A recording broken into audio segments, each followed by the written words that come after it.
Hi, welcome back to the Rise and Thrive podcast. I hope you are enjoying the journey with us so far. Today, I have a very exciting guest. I will be introducing them shortly. We continue to have discussions with different people in business. And for this season, we are having discussions with women in business to see how they are progressing, how they have navigated the different challenges that they have faced. We could learn a thing or two from sharing these stories together. So today, I am very excited to have with me on the podcast Rukia Mande. I'll let her introduce herself, but she is the founder, right, of a very interesting business that most people would think is like male-dominated and everything. So I'll just let her introduce herself, and I can't wait to have this discussion. Hi, Rukia. Hi, Welcome Brenda. to the show. I'm honored. You're honored. I'm very excited. So please tell us more about yourself and what you currently do. I'm Rukia Mande. Most people call me Rukia the cleaner, the cleaning babe. Yes, and the fumigator. Yes, most people call me Rukia the cleaning chick. Yeah. They call me all those names because, like you've said, it's typically a male-dominated job. Yeah. But women, as you know, we dived into the whole thing. Yeah. I'm the CEO of Good Tidings Services Limited, which does both domestic and commercial cleaning and fumigation. Yeah. So see what I was telling you, I'm excited because most times when you think of calling a fumigator, the person that walks through that door is normally a guy, right? Yeah. And then you think of cleaning and the dynamics of climbing walls, roofs, and all of that. So I'm really excited to learn from you and to have a discussion. So I think where I'll start from is to understand how you got to this particular point. What has been your journey of all the things and businesses that women do? You said, I'm going to be a cleaner. I'm going to be Rukia the cleaner and Rukia the fumigator. How did that journey come to be? Brenda, the journey hasn't been easy. I can imagine. It hasn't been easy. There's a time I saw someone said she started with 20 side hustles until when she settled down with something. Something, yes. It can be similar to me. Yeah. I did the reverse. I first did the family part, then I came into hustling. Okay. After my campus, first of all, I did Bachelor's of Arts with Education. Yeah. I'm a teacher by profession. Oh, good to know. Being a teacher by profession, I got bored. I taught, but I was bored. Yeah. Because there was nothing challenging as to what I wanted. Yeah. Those days, our days, your parents would dictate on what you're supposed to do. Yes. So my parents were like, it's a noble course, you can always change. That aside, when I got married really at an early stage after uni, immediately after uni, yeah. I got married. Then I embarked on that journey of family. So my husband created a school. In his head, he knew I was a teacher. Yeah. In my head, I was bored. You were bored. It's not what you wanted. No, it wasn't in my DNA. I was doing it for my parents. Yeah. So he put up a school. It was called St. Noah Mubazi. Those who know it. It was in Kulambiro. It was in Kulambiro. Was it like a primary It was a secondary school. A secondary school, yes. So, henceforth, I was the head teacher there. But I was dealing with people. When you're starting, you usually get teachers of, I won't say the word, but not to your level of education. So, there was nothing challenging. I persisted, and we had the first candidate class. Immediately when those S1s left Senior 4, yeah. I told him, no, this is not my thing. It's not what I want to do. It's not what I wanted to do. I had to look for a job. Wow. I embarked on looking for a job. And that was in December. You had been out of campus how many years by now? Now, that's after 4 years. After 4 years? Yes. I realized it wasn't my thing. I was just pushing. Yeah.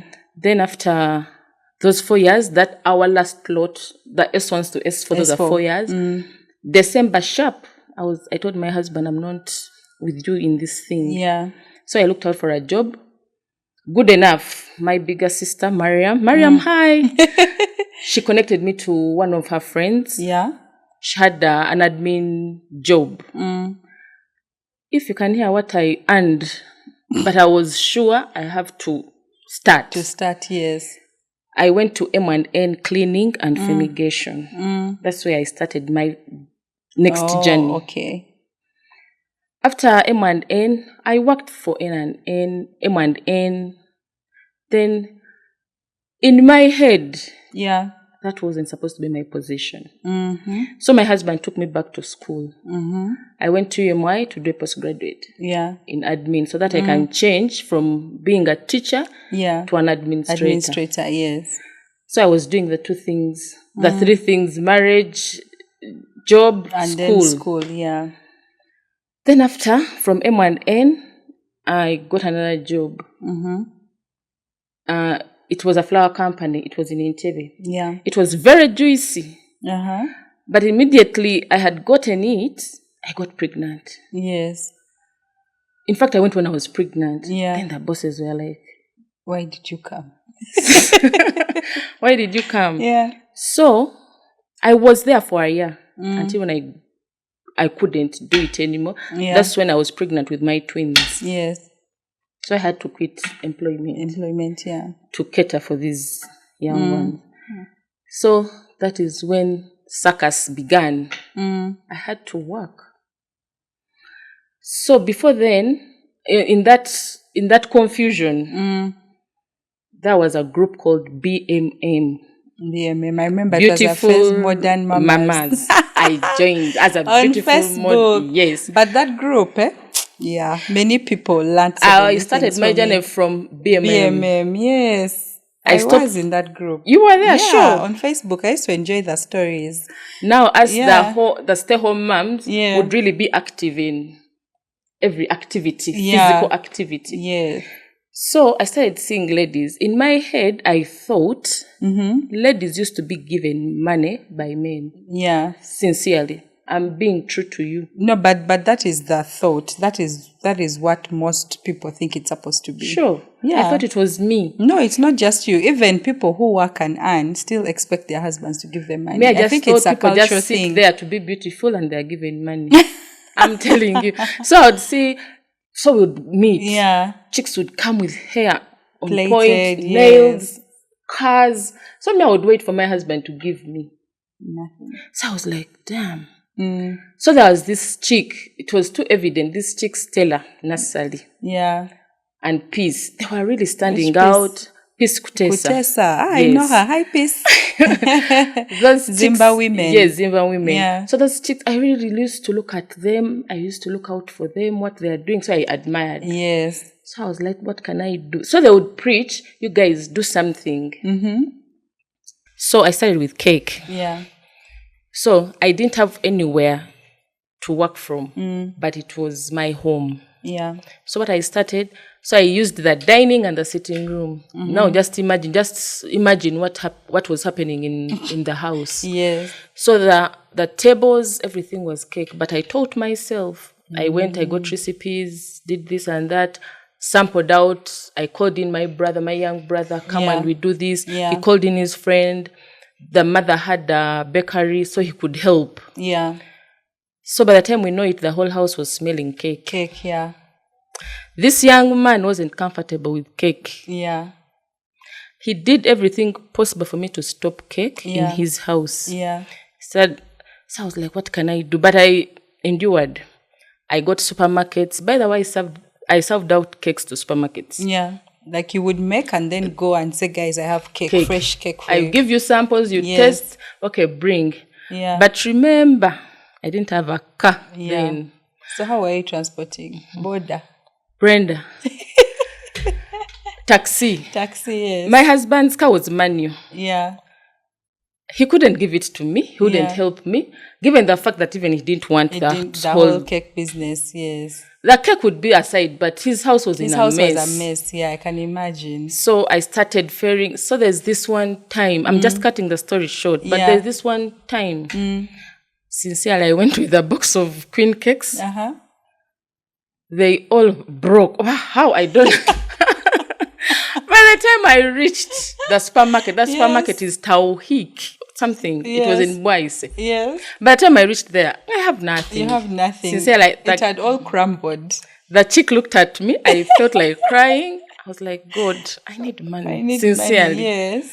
Sincerely, I felt like crying. Yeah. I went back home, the cakes, I had to take back my whole box. Yes. And we ate the cakes. We had nothing to do. I didn't give up. Effort, yeah. I did it again. But again, it was hectic transporting those things. Yes. And making them, you having kids, all that. Then I was like, let me leave this shit. Yeah. Then I had space outside. That is one. Now I'm quitting. You've quit Then I'm cake. like, I'll come back to cake when I have a car. Yeah. I think it will be comfortable. Yeah. Brenda, I grew mushroom. So I had space there. You know, these things of the village. Someone is teaching you. I remember it was my mother-in-law who called me. Yes. At church, they're teaching this. You come and learn. Yeah. So I went. When I learned the next week, because capital was little. Yeah. I had space. I started. I sold mushroom, but the mushrooms, you know, this Casmo Cavera, the white one, it would go for 1,000. Surely it wasn't making economic sense for me. But in my head, I was like, a bachelor's holder, a postgraduate. Yeah. It wasn't adding up. I was using a lot of. Then at one point, I'm like, so I could sell to my people. Then so what? It's just within your family, your friends. Family, church members, and that's it. Then I was like, I wasn't happy. Yeah. But in my head, I would tell my friends, you guys, I want to do a hustle, but when I'm employing my head. Oh, you're using your brain, your thinking, and my papers. That's what I wanted. So I figured out I wouldn't sell clothes. I can't sell clothes. I'm like, I can't. I wanted really a service. Then I was like, what can I do? Then what I didn't tell you, me and my husband, our families are different. Yeah. Them, they are business minded. Oh. Us, it is career. Go to school, go and get a job. Yes, you know that has a very big bearing. By the way, parents. It does, yeah. It affected me at some point because I didn't know how to juggle around. What was disturbing me was juggling. I knew you have to go to school. Get a job. Yeah. Get a job and do something. So I was seeing things weren't working to my expectations. My husband is a farmer. Yeah. So I was seeing, he had birds at home. But in my head, I was like, who does this thing? Who does it? I'm a career person. Who does this thing? Yes. But I would eat and do everything from those things. Yes. I think there are stages. Yeah. So at that point, I was growing. Yes. So I started adding 1 + 1 was equaling to 2. And it was making sense. What he didn't do, he didn't push me to his business. To his pottery business. But I was saying it was making money. People would come and take the whole house of 10,000. And I'm not even collecting the money. I'm seeing millions the other side. But because you have this perception in your head that you need to be a career person. Yeah. Yeah, that's a big really limitation. Affected. By the way, it is really bad. So I start saying, do you know what? Get for me 200. I try. 200 birds. I try. I start out. I try. I've left what? You've left mushroom. I've left mushroom. So I started with broiler birds. I went to broiler birds. 200, 250 around there. I tried. Those ones, you rear them for 6 weeks. And after 6 weeks, I get profit was 200. Yeah. Then I was like, okay. But But still not. But still not. So were you using the same space as him, or you had your own space? No, me, I was working from home. From home, because we have a farm. So for him, he stayed at the farm. Yeah. So 250 birds. Yeah. That is the first 6 weeks. I sell. Yeah. Second round, I entered 300. Yeah. 250. But you know how people who come to buy, they take only the big ones, then they leave you for the small ones. Yes. You're like, okay, you get your money after. But you're like, how can I be earning 300? I'm not making my parents proud, surely. Yes. So I sit down. He didn't think that I would be consistent. Yeah. Because he knew where I was coming from. Yeah. Me, I grew up from a flat, by the way. I grew up from a flat. So he didn't think I would persist. Yeah. Then after collecting money, the 3 rounds, I told him I want to go for layer birds. Because I'm seeing broiler birds, the profit margin is not adding. Yeah. Then was like, okay. Start. Layers are this much you get. Then I was like, since I'm embarking on looking for a job. You were still bent on getting a job. Behind there. Yes. So he was like, okay, you can start. You can use this space. Then he advised me. So I booked up for 300 layers. Layers were working out the math. Yeah. So I started being happy. You could see the profits coming in. Because I would sell eggs at least every week. Yeah. So I would get money every week. So I was like, So I started rearing them for like, because layers are long term, they take like 1 year and 1 year, 2 months, 1 year and 2 months, like that. 5 months. After, I went to 600. Oh. So I was growing. You were growing, so I wasn't eating money. Like women, we are just lucky. Yes. Someone was buying food, all the bills. So my money was... Your money was, you were keeping your money. I was keeping the money. I collected money, 600. By the time I knew it, I was on 1,000. Still doing it at home? Yes. But when I reached 1,000, he gave me space. Now so he was like... The consistency. I'm loving it. Yes. So 1,000, he gave me space at the farm. The rest was history. Yeah. But then something was pinching me that I'm not yet to what I want. You wanted. So I was like, I'm having kids here. At least the kids can go to, at least let them learn how to do the whole thing. Because I was saying their dad can't miss out on food because his parents taught him that and he's doing it. So I can also allow my kids to come and help me. Yes. Because when things go wrong, they always have to go back to that. Yeah. That's what we parents of nowadays don't know. We have to teach our kids. Yes. Surely they have to go back to this. That's when I started sitting down. I'm like, okay. But then after rearing birds, what? Then what? Yeah. Because you won't sit in the birds. I wanted a service. So there's this one person we met, we were colleagues. I worked with that chick at M1N. So she was like, do you know that among all the administrators, you are the only one who doesn't have a cleaning company? I was like, she mentioned all the names. This is the company, this is the company. I was like, wait. When she left, like talking to yourself now, I was like, wait, I think I can do this.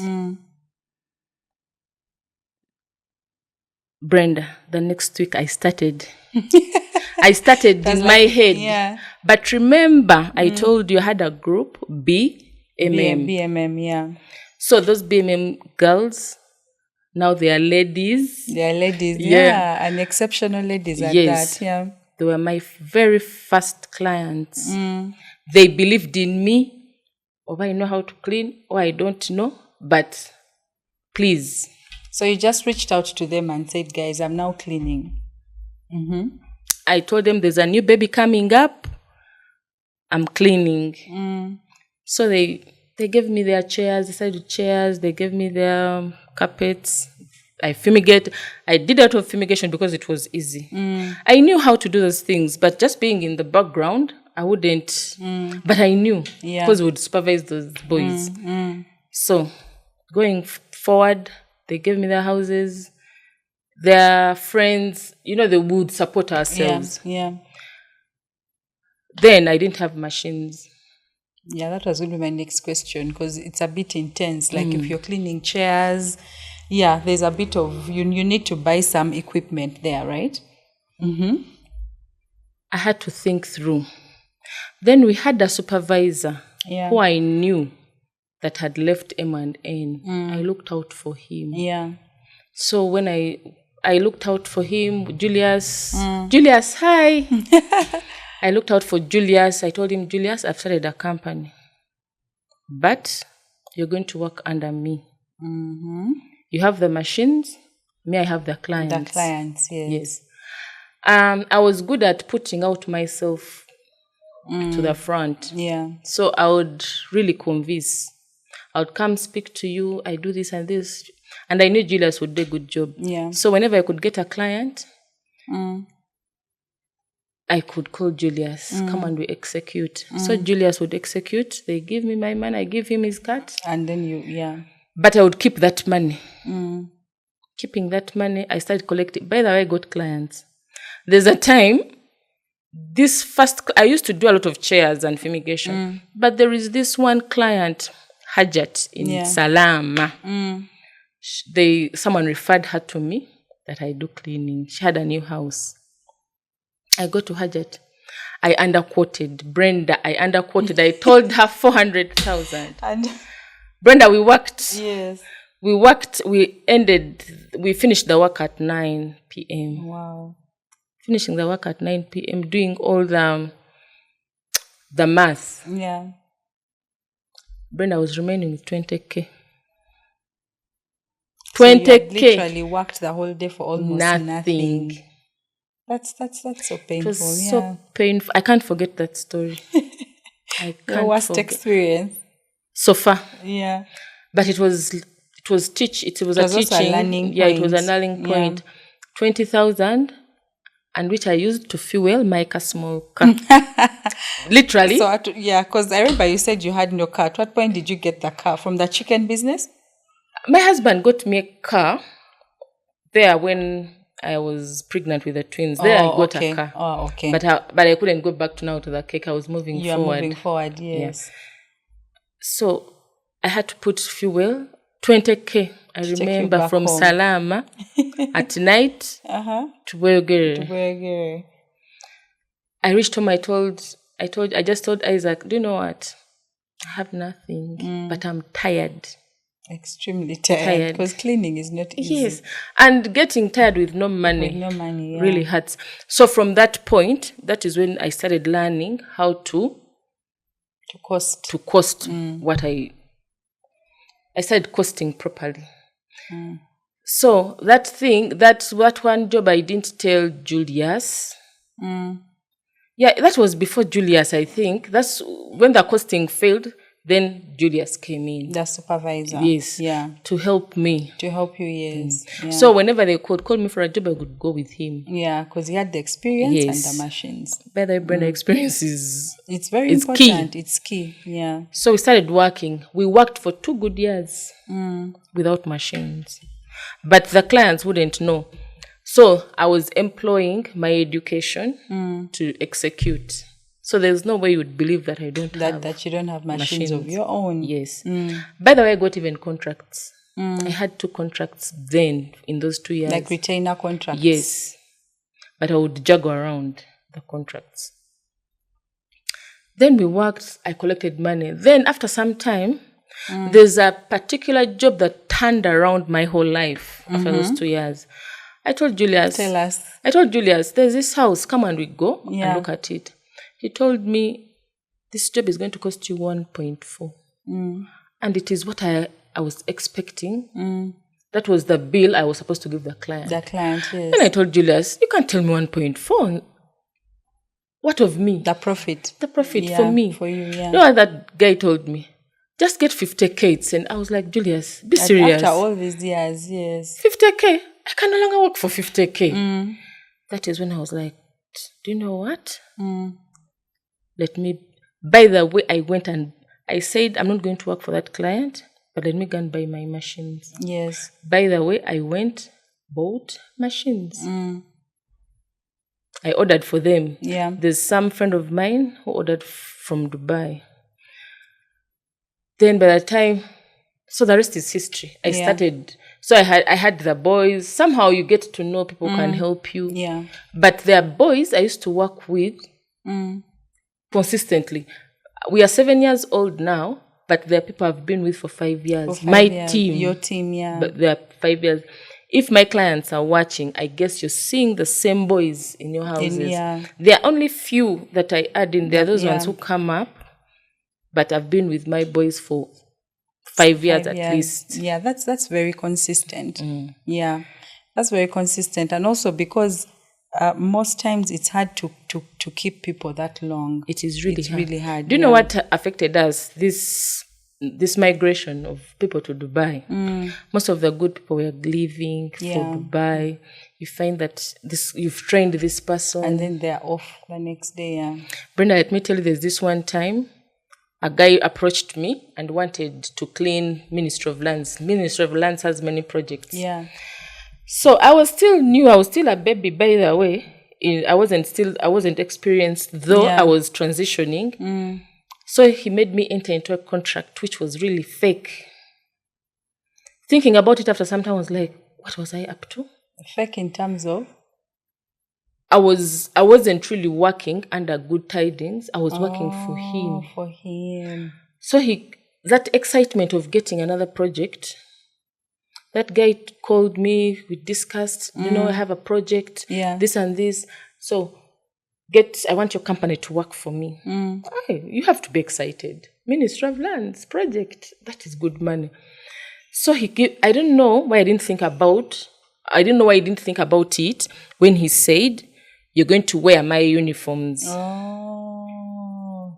So I was like, okay, it's okay. Uniforms, badges. You were thinking about the money. Yes. So, literally, if someone is wearing your uniforms and he gives me money to pay my workers, me, I'm not supposed to present myself there. You're literally working for him. Meaning, I got for him workers. Yeah, that's what I did. Workers, yes. Do you know, I got workers. I trained them how to work in an office setting. Then after 1 month, he was like, do you know what? Let me give you this money. Chivem. Oh, and then he maintained your workers. Because now he started talking to my workers directly. Yes. That wasn't making economic sense on my side. Because if the boss comes and tells you how much do you earn, and you say 300, yet me, I told him every worker 500, meaning it is adding up for him, but not for you. Yes. And I think it's also been a theme on discussions we're having around having proper agreements and contracts as you do partnerships. True. Yeah. So I was like, damn. So my husband was telling me, are you realizing what that guy is doing? Yes. He was using you. He was using me. Then he told me, just tell him to pay you this month. Let him take up. And then you continue. Yes, with your because he was having conversations with the people who were working. So that is one thing. Then I learned. I was like, okay, whenever you're making an agreement, you have to be exact on what you want and what is going to happen. The clauses and terms have to be very, very clear. It was excitement. You know how money can excite. I know, my dear. I'm one of those. Then money was exciting me, but I learned. Yeah.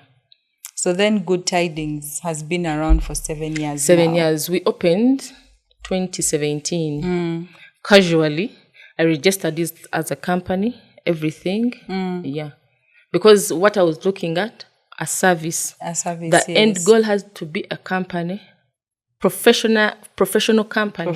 With everything legal. Yes. So cleaning, fumigation. So you do like, I can call you to come to my home, or an office or whatever can call you and things like that. Yeah. So I think for me, what I wanted us to go back to a bit that I felt is very important is BMM. Yeah. For me personally, I was in that group, but they had like exciting stories, but I could see. I also did get some work, by the way, because At that time, my husband was running a music business. He still does. And I got introduced, actually. There were those BMA meetings, and I casually put it out there to one of them, and he became the resident music service provider. So I think for me, it's the importance of belonging to a group of like-minded people. You have an attachment somewhere. So how has that worked for you? Have you been, how have these strategic groupings worked for you? Because I know you're also part of BNI. Yes. Right? So just tell us about those, how those things, help you as a business person. My character, I'm an intro extra. How do they call such intro people? Extra. An intro extrovert. Yes. I think that's the one. I can be an extrovert with people I know. Yeah. And I can lay back And when when you're not comfortable with people around me. So being in those groups really enlarged my network. Yeah. So whenever they would ask, even friends, even people who are not in BNI, guys, I want a cleaner. I want fumigation. People would tag you to other social groups. Yes. Remember those days it was Facebook. It was Facebook, yeah. Facebook was at 200%. Yeah. So they would tag me. So people got to know me. So along the way, I got business. I started being comfortable with the man I was getting. As a woman, I was a young woman. I was starting to be comfortable. Yeah. Then those same ladies introduced me to Zimba. Zimba women. Yes. So Zimba women, besides Zimba women, we had conferences. So they would bring for us ladies. So I should host the Zimba women. Yeah, they're good. Peace, Sherry, yes. They're doing an amazing job. They're doing really an amazing job. So we went for conferences with them.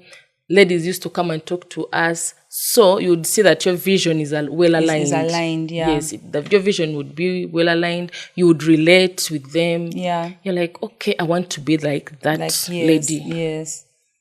The likes of the Manuelas would come. You're like, oh God. So you'd see. Yeah. Yes. From Zimba women, they grew also. As they grew, we are also growing our own businesses. Yeah. So they taught us how to be online. Yeah. So the power of digital marketing. So we'd do Facebook everywhere. Everywhere would be there. So they would have gatherings and they would let us know. Yeah. So we started being in those small gathering women in business. We went to DFCU. There's a small women in business, DFCU, went to Centenary. We were all over. Yeah. All we wanted is visibility. Visibility, yeah. So, as I was there, Stella approached me. It was like, I'm seeing you how you're growing on your socials. Why don't you come and try out BNI? BNI is Business Network International. And then I was like, no. Hi, Diana. I know Diana. The country director. Yeah. So I was like, BNI's. Then there's Jenny Tumukunde, Nutrition Garage. Yes. She came. Rukia, you can do this thing. I'm seeing you're determined, you're resilient, you can do it well in BNI. I was like, I'll come. Yeah. And that time membership was just 900K. So 900K at that is like for a whole year? It's an annual fee. Yes, an annual fee. And what are the benefits? The benefits, you have ready market. You have accountability. With BNI, you can't go wrong. Accountability. You have visibility.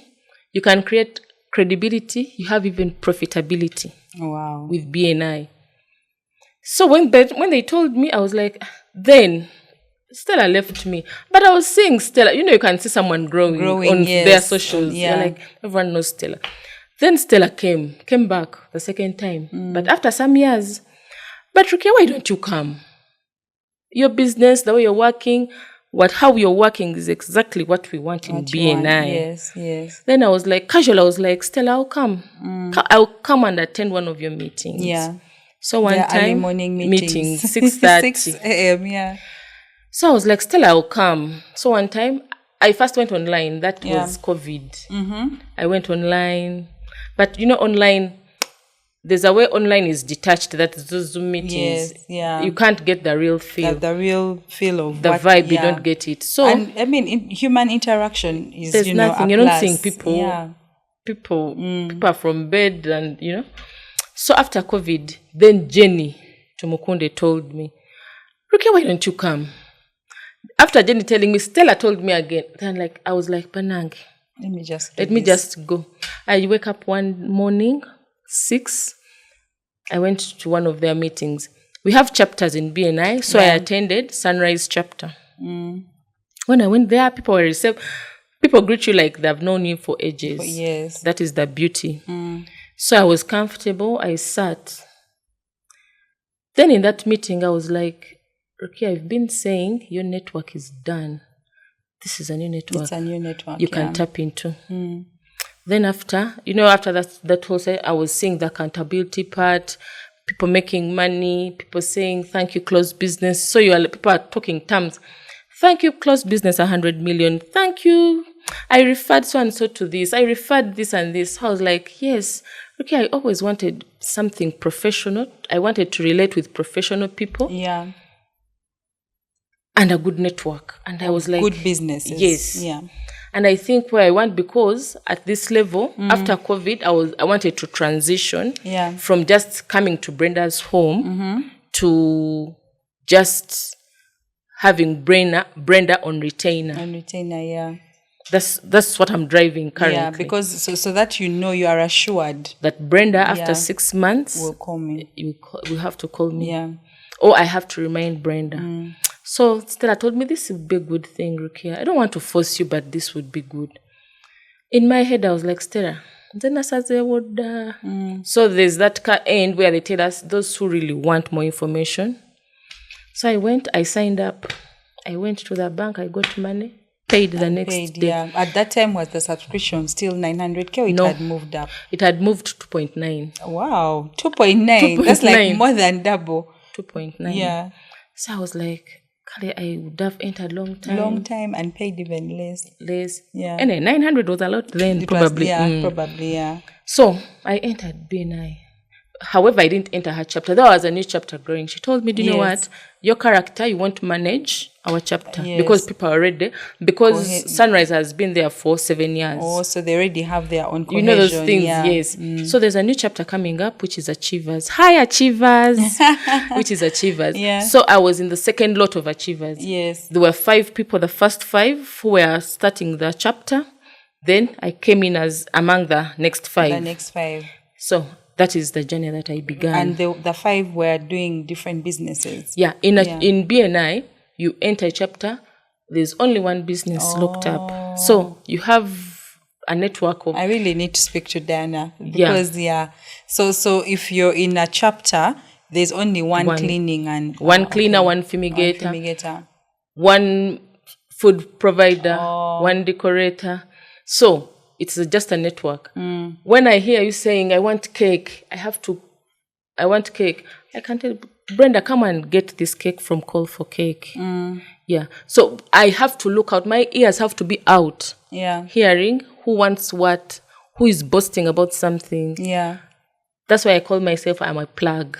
Okay. I have everything. So just to take you back, I'm curious from when you joined, and I think for me, I just want to paint a clear picture. I can see how you gained, how you gained from being a part of BMM and Zimba Women and all of that.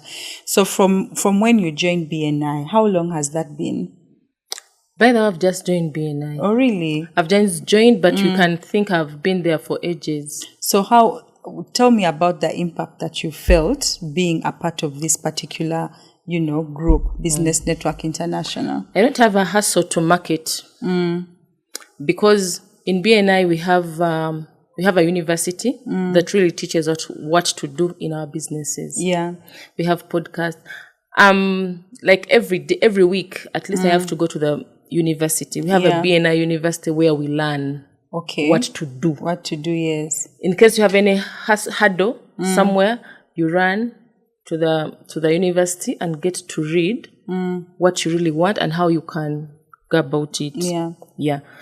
So, because BNI preaches VCP, visibility, credibility, and profitability. So I run my business on those 3 things. I need to be visible. So in my head, every Sunday, I have to ask myself, am I really visible out there on all my socials? Am I there? Am I out there? Yeah. Am I preaching good tidings? That is one. Then I check my work. Am I credible? Can someone refer me with confidence? I like that a lot, the credibility part. Yes. Can someone refer me with confidence? Then do I get profits out of everything? Because we are here to make make profit. Yeah. So all that in my head, those three make me move, and I got that from BNI. From BNI, yeah. Fine, we knew it there and here, but it now wasn't. You see it and you practice it. I'm practicing it because someone is holding you accountable. So, you mentioned accountability. I had no one to account to, but now I have, because my chapter has 42 members. I have I have 41 members to tell what happened in the week. We have an app which I'm supposed to look at and say, who have I referred this week? This week, yes. I have to refer someone. Yeah. Someone has to make money. Who have I closed business with? That one I have no control. So even amongst each other, you give each other business as well. The closing business, I have no control because someone has to give me and close. Have I read this week? Because that app has, thank you, close business. You have a referral. You have a CEU. Then we have CEU? The business, the university. You have to read. They encourage, our country director always encourages us to read. To read something. Yeah. Then you have to go for one-to-one. We are 42. I have to come and visit you, Brenda. At your business. Yeah. Brenda, what is the problem? How can I help you? I don't have tax now. Brenda, go to URA. We encourage those things. Bookkeeping. So we give ourselves. So I have to learn what you do. I'm so amazed because for most businesses, it's actually entrepreneurship can be lonely. It is boring. You're struggling. You have challenges. You have this and that, and there's no one to hold you accountable. True. So what I'm liking about these partnerships that you've created, right? I think they are really strategic with BNI, BMM, Zimba, is that there's someone holding you accountable. So even when you're there seated, and then they're also giving you a channel to say what the problem is and ask for help and also offer help. Right?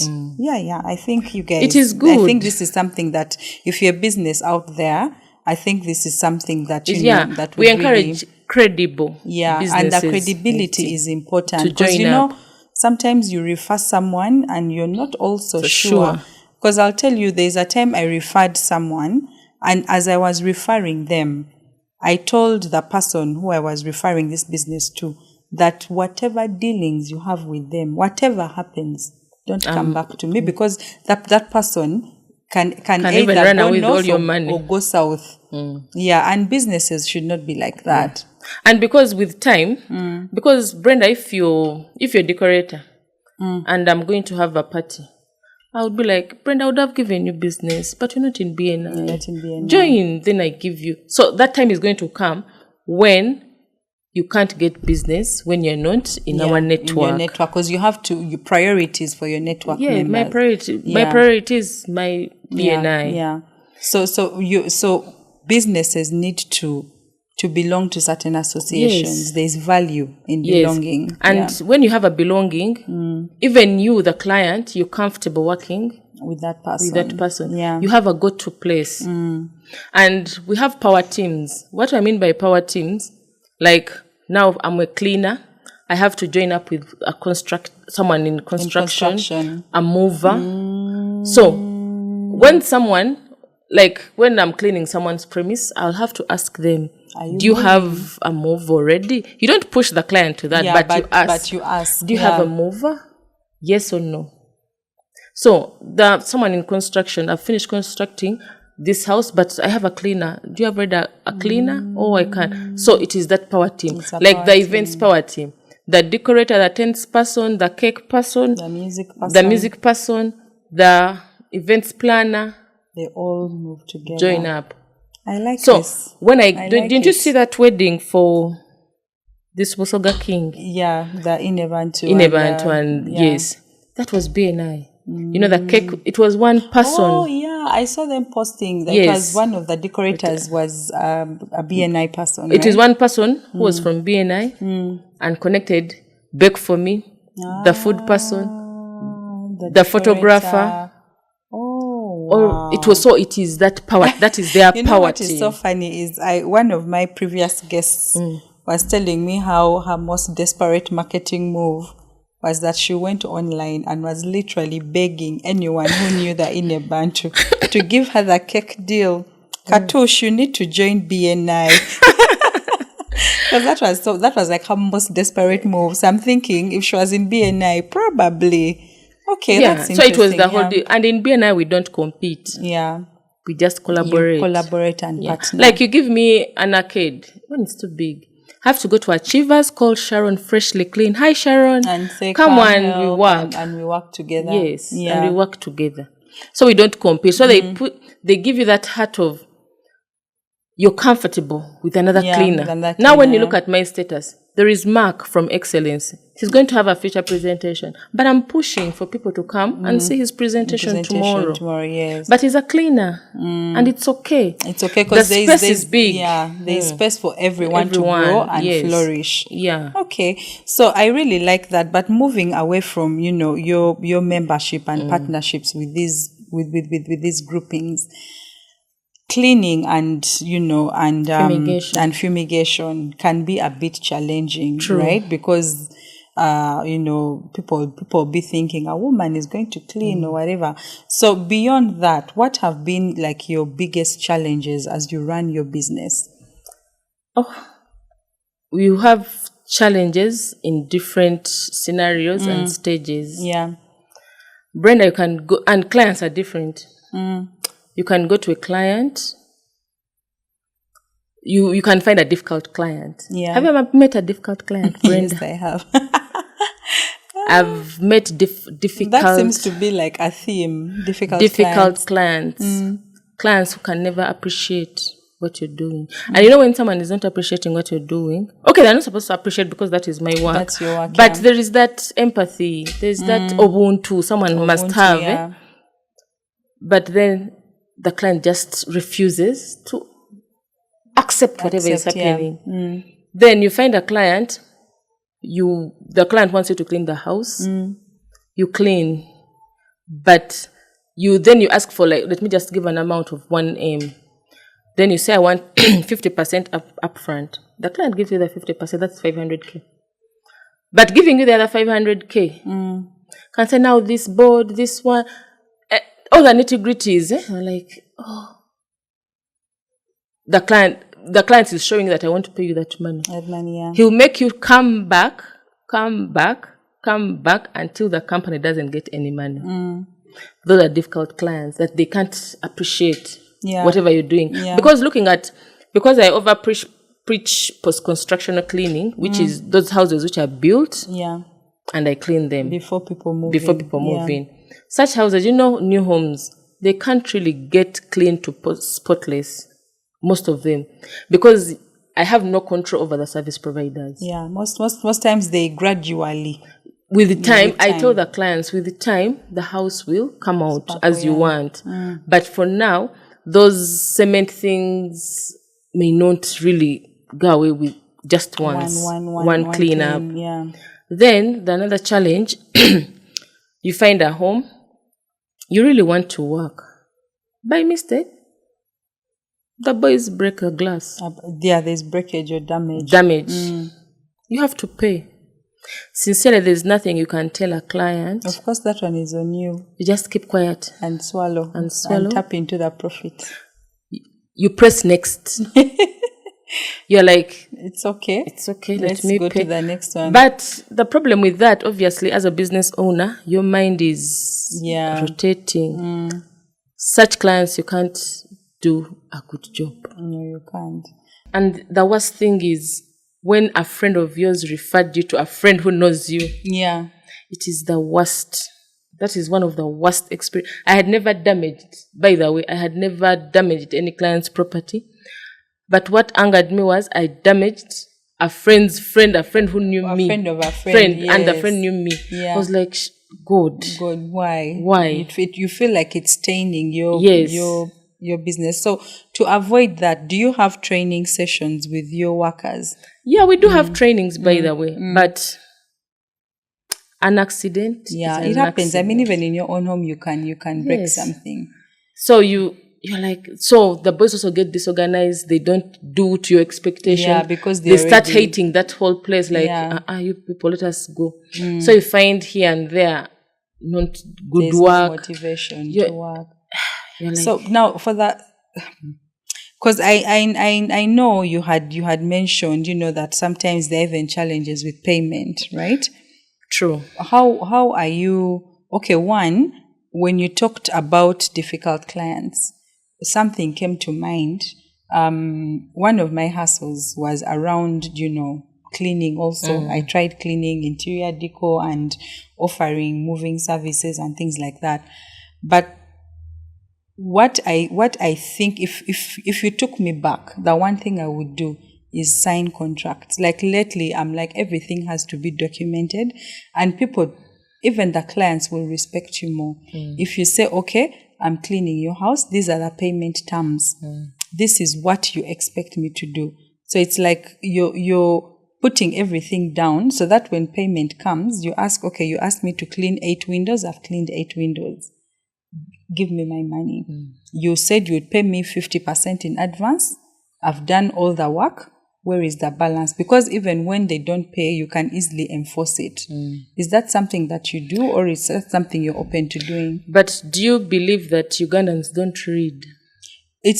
But we cannot use it as an excuse And anymore. yeah, I'm putting it from there, that in my quotation, I go ahead and describe what I'm going to do. So when I go for deep cleaning in a house, I tell you, I'm going to clean your windows, your doors, I'm going to revamp your tiles, I'm going to clean your walls, your lights, your kitchen, drawers, the cooker, the fridge, I'm going to clean your kitchen. So you itemize everything. Yes. Yeah.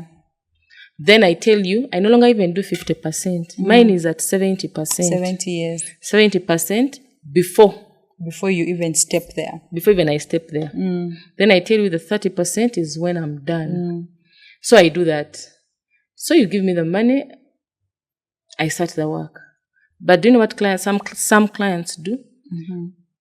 The next day when you go back to work to complete the nitty-gritty, they're not around. Then they start saying the things of mobile money. Some ladies can say, my husband is not around. But in my head, I'm like, but I worked with you. Yeah, you're the one that contracted me. Yes, not your husband. Some ladies go ahead and give us their husband's numbers to call them. I'm like, who does this? Why are you giving me your husband? What if your husband embarrasses me? Do I know you? And surely he doesn't know you. Yeah. So I would prefer you connect with your husband, give me my money. And you give me back so you money. end up in that sag of mobile money I'm going to give you. They don't pick up. I've lost a lot of money and the percentage which is remaining. Oh, the 30%. Some clients don't show up. They block you. You know, some clients, our kind of clients have dogs, electricity fence, security is very tight. The scaries don't allow you in when, I don't know, all that crap. Yeah. So you're like, But that is so mean. I find that very you lose. mean. Yeah. By the way, I've lost a lot of money into that percentage that remains. So what are your thoughts around closing that gap? Because when it adds up to a lot of money eventually. It adds up to a lot of money. But what we've decided, so I was talking to my BNI colleagues, and one of the colleagues told me, do you know what? On top of your invoice, you're supposed to be putting another documented something. Contract. That's the one I was talking a about. Small, a brief, but to the point. Yes. Because now there's no way you can take someone to police over quotation. With the quotation. Because that's what I was saying earlier, so that you can enforce it. When you sign the contract, and also the client will respect you. When they see, okay, this person has brought a whole contract for me to sign, they also know it is enforceable. So, because when you go to police, you can't take a quotation. Yeah. So that's what I was saying earlier. You need to have it documented at some point. Yeah, we are learning from our mistakes that we've made. But then again, I know it's But you again, don't want to go there, I wouldn't love to go there. but you have to. I wouldn't love to go to signing up because a quotation is bound. Is it? Yeah, because there are terms, because I put terms of payment. But is it enforceable? Like if you took the quotation to police and said, Doreen, I need to come to you and ask. Yeah, one of the lawyers should tell us. Yeah, if you took I'm not sure, so I can't even advise on that. But I don't know a quotation to be enforceable. I know that if you have a proper contract, right, that is properly signed and witnessed, that's enforceable. But I'm not sure. We'll find out and because see. Another challenge we find that Ugandans have not yet embraced cleaning. Yeah, because deep cleaning, we've not yet embraced it. So there are few people coming up just because these days women are empowered and they're too busy. They have their money. I'm busy looking for money, but I need my home clean. Yeah. So those are the ones coming on board. But people have not yet. Yeah, because also society at times dictates how can you bring cleaners to your house? No, it's true, because I have faced it myself. Like when back in the day when I had just started saying, you know what, you can bring someone to clean or to even cook. I remember the first time we had a function and I told my mom we could outsource someone to come and cook, so we enjoy that particular function. I'm telling you, the skies opened. How will they look at us? They'll say we are lazy. We have girls in the family. But I told her no. It's not being and lazy. We tried it, and now even when she's hosting 10 people, she calls, do you still have that person's number?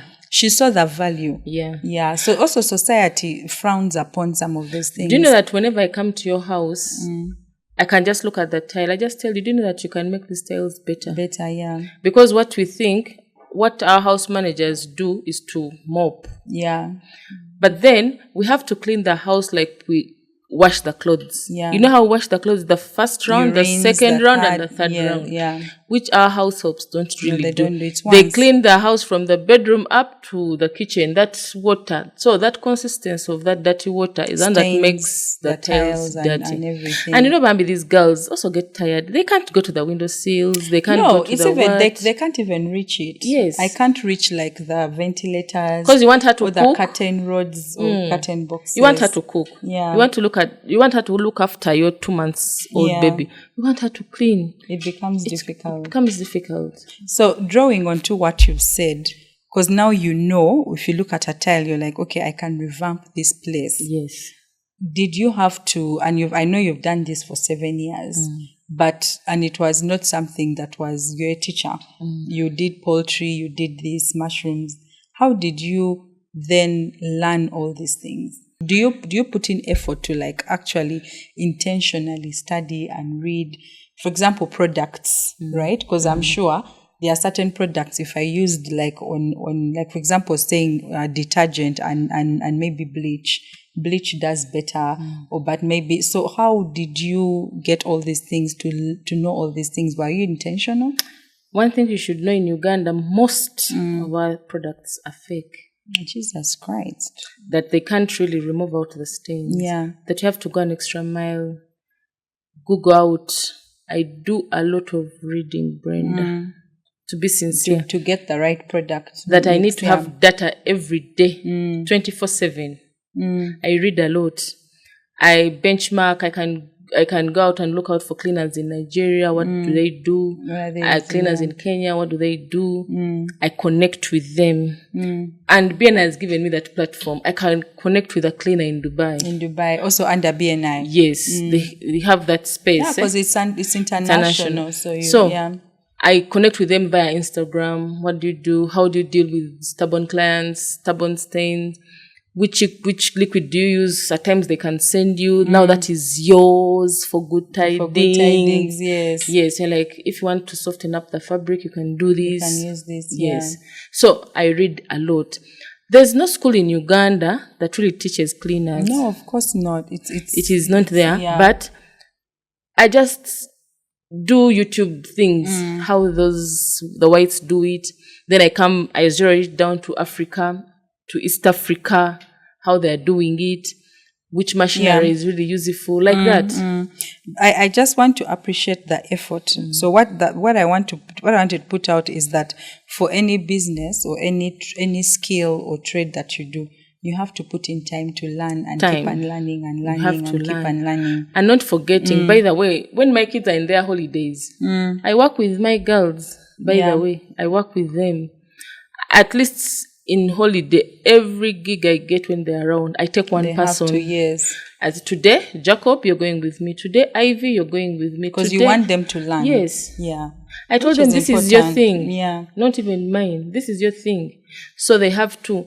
So clients who see my children around, they are learning. They are learning. And in case, by the way, when I find kids around in a home, I tell them, you come join us. Join up. Yeah. Yes. So we become friends like that.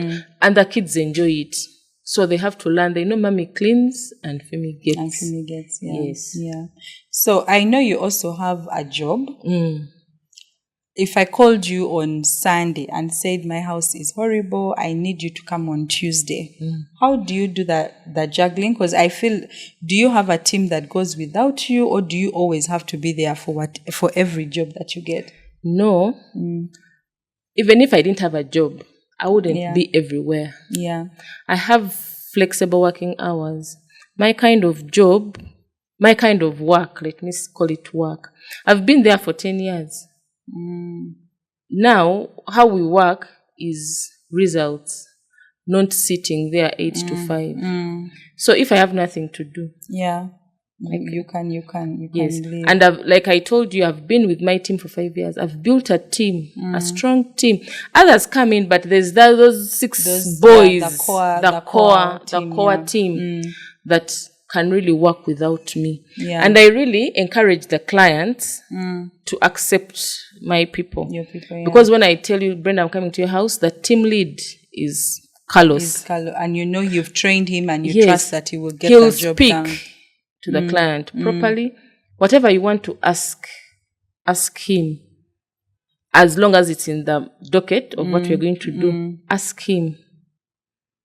So, just a few more questions before we wrap up this very amazing session. I feel like we can go on and on. But then I'm curious, how have you financed the business? I know you had that whole issue of when you first got your equipment, but now that fact that you've grown, you've expanded, you're getting more jobs, how have you financed, the business to grow to where it is now? I do a lot of bookkeeping. Bookkeeping is key. Yeah. By the way, when you do bookkeeping, you can see where your money is going and where you've spent your money. You can easily save and finance your business. I no longer pick money from my pocket. I don't. Although I've picked it, it has to go back. It has to go back. Yeah. I have an account for the company. I have two. I have a current and a savings account. Because our kind of work, even you can work on Sunday. Yeah. So the current account may not favor me in that manner. So those two accounts are for the company. I make sure the money that goes there is for the company, not mine. I have mine. Your own that you... So I have the two for the company. So where the business has reached, do you now pay yourself? Yeah, by the way, I pay myself. As an employee? True. Okay. I pay myself. I'm like, that's what I'm supposed to get. Yeah. Yes. And it's standard. But soon I'll increase my salary. Soon I'll be increasing my salary. Your pay. Yeah. But bookkeeping is key. Yeah. You have to at least record everything. And which many small that's where we go businesses wrong. And side hustles. Because I've done businesses where I notice there's a business that I closed once, and because of COVID disruptions, we were paying, my partner and I were paying, we had a party shop and we were paying rent. Yeah, I actually forgot to mention that amongst my many hustles. After I did that intro, I went back home and I remembered there are like 4 businesses I didn't mention. So I had a party shop and COVID kind of, messed us up. But for like the longest time, we were getting our salaries to pay rent. And eventually we were like you said, you learn and whatever from it. Eventually we now moved back home and started doing it online at a smaller scale.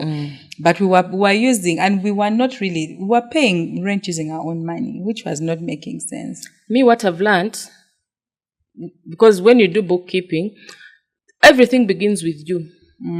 what you must do as you. As a person, You have to understand yourself. No one is going to be you. You are the one supposed to appreciate you. So when you understand that I can no longer go out every weekend, I can no longer wear fancy clothes. For now, you're like, I can no longer do this. It's like a sacrifice. Yes. You're like, let me first do this until when I get here. But the problem we make, the mistakes that we make as ladies, when I have 2 million on the account, I think and feel it is mine. Yet it is not yours.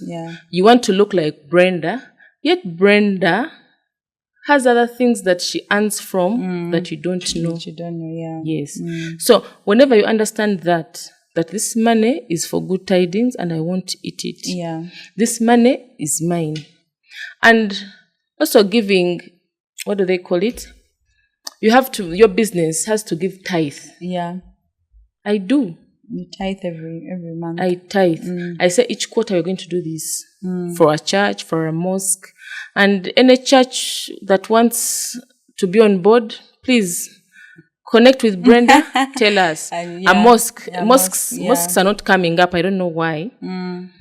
Mosques, we go every quarter. We can do that.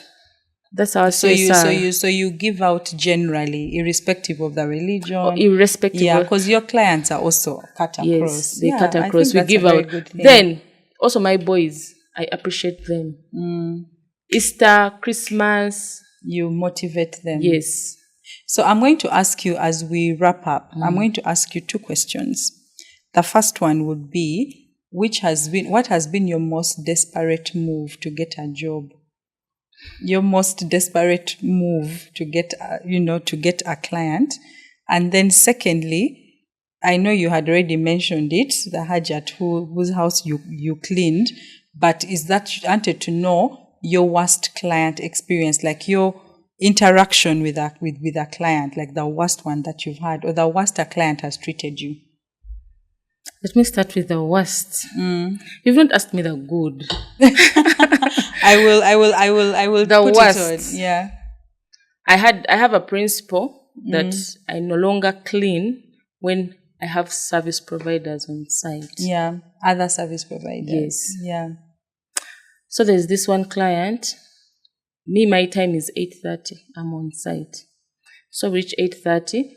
They had told me there's no one. Everyone has gone. So at 11, you know how those service providers, plumbers, electricians come in at midday. And they are so disorganized. Just walk Very through. Disorganized. This client had wood. Wood floor. Real wood, not even wood tile. Wood floor. And as you move around on the wood, you really tamper with it when they have cleaned, when it's still wet. I told the client, hopefully no one is coming around. The client insisted, and you are the only one.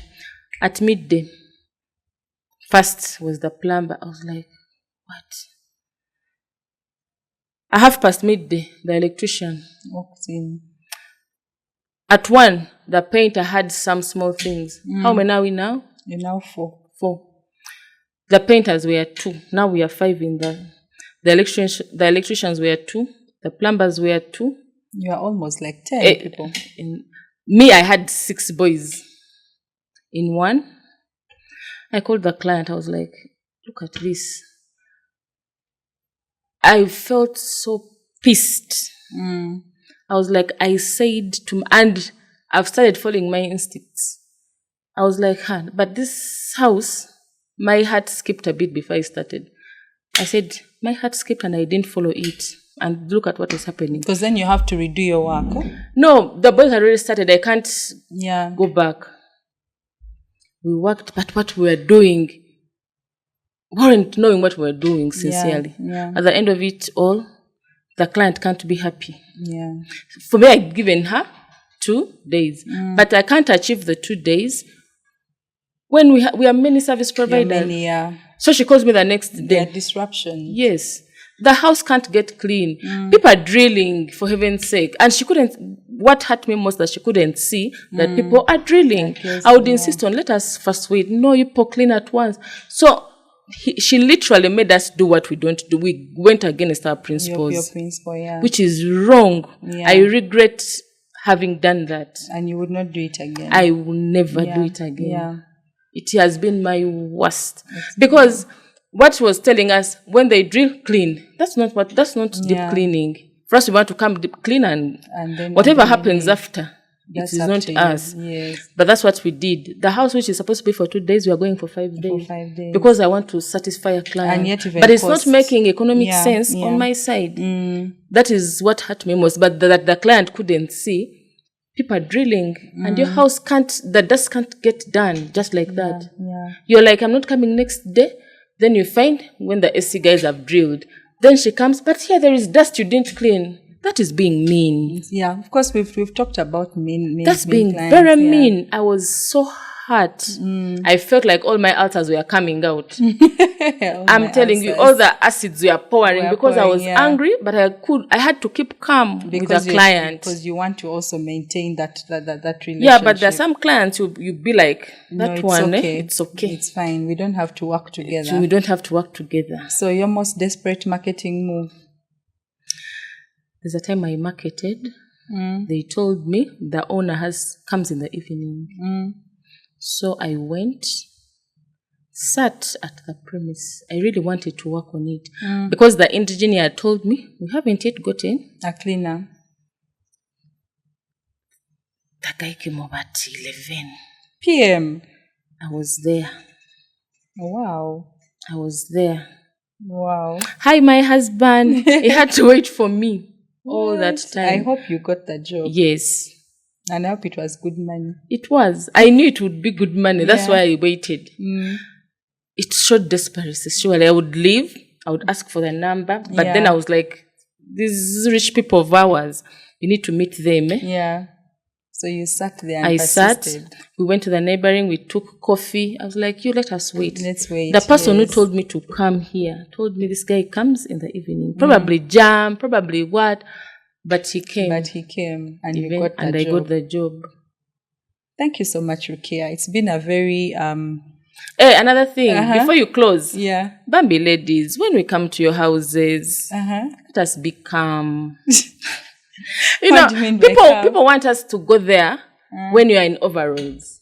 Yeah. Like the CEO, I come to usually there are some men who take up the cleaning part, by the way. Then the lady looks at you, is not comfortable with you. Yet you're trying to act professional that I've come. Even I don't know your husband. They just referred him. This cleaner, even you're in high heels. I'm like, and yet you're trying to professionalize your kind of business. But I guess that also gives you it's what you want, but also if you sense that your client is the one that prefers you with overalls, then I guess. But I have to be going to offices. Yeah, because you keep you keep moving. Yeah, you keep moving. Yeah.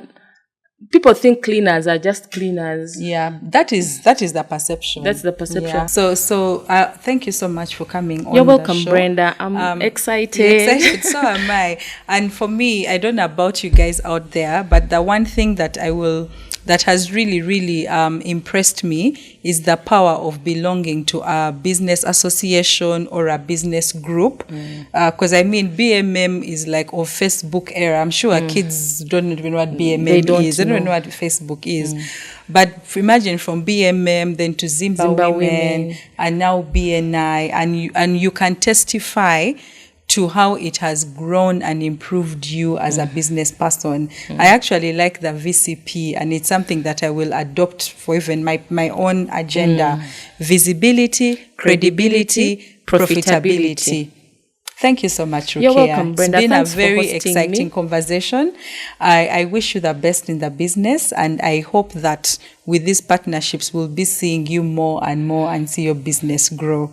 So thanks, guys, for coming with me on the journey today. Remember, VCP, visibility, credibility, and profitability.